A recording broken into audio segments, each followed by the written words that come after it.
भुईमूग पाहू शकता, आज 2 महिने कंप्लीट झालेले आहेत.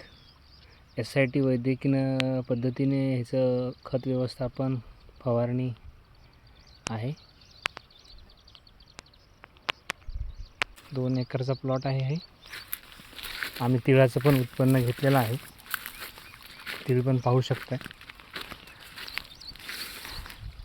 फुलवाऱ्याच्या पुढे आहे, गोंड्या वगैरे लागलेल्या आहेत त्याला. हे पण 200 रुपये किलोनं मार्केट होतं ह्याचं, पाहू शकता तुम्ही. हे पहा, सुंदर प्रकारे तिळाचं उत्पन्न झालेलं दिसू शकतं तुम्हाला. खूप छान आहे. तुम्हाला आवडला असेल तर लाईक करा,